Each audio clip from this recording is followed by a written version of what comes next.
अस्सलाम वालेकुम। मेरा नाम है अब्दुल्ला अकरम और आप देख रहे हैं मेरा यूट्यूब चैनल। वर्ल्ड अफेयर का एक और टॉपिक लेकर आपकी खिदमत में हाजिर हुआ हूँ। जब हम बात करते हैं कि किसी मुल्क की खारजा पॉलिसी आज़ाद है तो उससे मुराद ये होता है कि वो मुल्क अपने फ़ैसले करने में आज़ाद है। वो जिससे चाहे लेन देन करे, चीज़ें ख़रीदे या किसी को बेचे, किसी दूसरे की इजाज़त की ज़रूरत नहीं होती। इसी तरह अगर वो दफ़ा के मुतल्लिक़ कोई साजो सामान ख़रीदता है तो वो अपनी कंट्री की बेहतरी के लिए ख़रीदता है, अपनी आवाम की बेहतरी के लिए ख़रीदता है, इसलिए किसी की इजाज़त की ज़रूरत दरकार नहीं होती। लेकिन ऐसी कंट्रीज़ दुनिया में बहुत कम हैं। अंडर डेवलप कंट्रीज़ हैं दुनिया में, उन सब को कोई ना कोई सुपर पावर डिक्टेट करती है और उनकी फ़ॉरेन पॉलिसी को मुरतब करने में उसी सुपर पावर का हाथ होता है। इसलिए वो कंट्रीज़ ना तो अपनी इकनॉमिक कंडीशन को बेहतर कर सकती हैं क्योंकि वो अपने फ़ैसले करने में खुद मुख्तार नहीं होती। अंडर डेवलपिंग कंट्रीज़ की बात की जाए तो अंडर डेवलपिंग कंट्रीज़ भी ज़्यादातर मामलात पर किसी न किसी सुपर पावर से डिक्टेट हो रही होती हैं और ख़ास तौर पर अमेरिका से। अमेरिका तकरीबन हर कंट्री की फ़ॉरेन पॉलिसी पर नज़र रखता है और अपनी मर्ज़ी मुसल्लत करना चाहता है। इसी तरह आज हम एक ऐसे कंट्री की बात करेंगे जो कि दुनिया का सबसे बड़ा आबादी वाला मुल्क बनने जा रहा है 2023 में और इस वक्त दुनिया का दूसरा बड़ा आबादी वाला मुल्क है। जी हाँ, इंडिया दुनिया का सबसे बड़ा आबादी वाला मुल्क बनने जा रहा है 2023 में। एक ऐसा बड़ा आबादी वाला मुल्क, उसको भी अपने मामलात में किसी सुपर पावर से इजाज़त की ज़रूरत पड़ती है। आइए देखते हैं वो कैसे। इंडिया S-400 ख़रीदना चाहता है रूस से, S-400 मिसाइल ख़रीदना चाहता है रूस से, लेकिन अब उसको ख़रीदने के लिए इजाज़त दरकार है अमेरिका से। अमेरिका की इजाज़त क्यों दरकार है?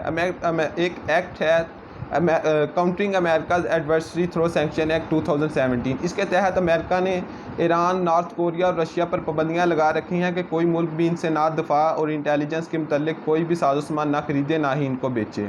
अब इंडिया क्योंकि रूस से S-400 मिसाइल ख़रीदना चाहता है तो इसकी इजाज़त की ज़रूरत पड़ रही है, नहीं तो इस एक्ट के थ्रू इंडिया पर सैंक्शन इम्पोज़ की जाएंगी अमेरिका की तरफ से। अब इंडिया इजाज़त चाहता है ताकि वो S-400 रूस से ख़रीद ले और उस पर पाबंदियाँ भी ना लगें। ये ऐसे ही है जैसे एक आदमी प्री अरेस्ट बेल करवाता है ताकि उसे गिरफ़्तार ना कर लिया जाए। इसी तरह इंडिया चाहता है कि वो पहले ही इजाज़त ले ले ताकि बाद में इस एक्ट के थ्रू उस पर पाबंदियाँ ना लगाई जाएँ। इंडिया ने इसकी इजाज़त के लिए इंडियन कांग्रेसमैन हैं, इंडियन अमेरिकन कांग्रेसमैन रुख खन्ना, उन्होंने एक लेजिस्लेटिव अमेंडमेंट पास करवाई है US हाउस ऑफ रिप्रेजेंटेटिव से। उस लेजिस्लेटिव अमेंडमेंट ने उन्होंने मौक़िफ़ अपनाया है कि इंडिया को S-400 ख़रीदने दिया जाए। जब उस पर बहस हुई तो member of US house of representative ने कहा कि ये मुमकिन नहीं क्योंकि वो 2017 के एक्ट की वजह से रशिया से कोई भी डिफेंस के मुतल्लिक़ साजो सामान नहीं ख़रीदा जा सकता। लेकिन रुख खन्ना ने अपना मौक़िफ़ पेश करते हुए अमेरिका की दुखती हुई रग पर पाँव रखा। रुख खन्ना ने मौक़िफ़ अपनाया कि हम इसलिए इस मिसाइल को ख़रीदना चाहते हैं ताकि चाइना का बढ़ता हुआ इन्फ्लुएंस कम कर सकें साउथ एशिया रीजन में।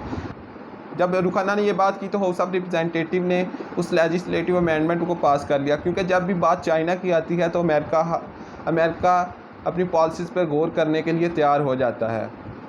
US हाउस ऑफ रिप्रेजेंटेटिव ने तो इसे पास कर लिया है, लेकिन अभी इसको सेनेट और प्रेसिडेंट जो बाइडन की मंजूरी की ज़रूरत है। इसके बाद ही इंडिया को इजाज़त मिल सकेगी।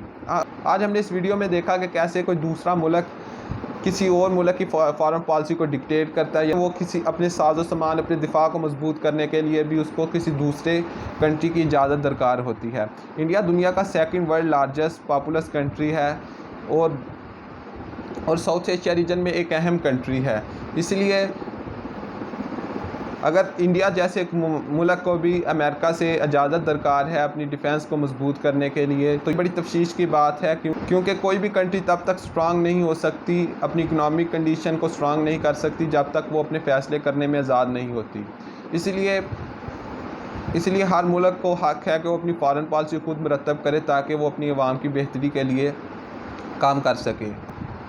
अब तक के लिए दीजिए इजाज़त। अल्लाह हाफ़िज़।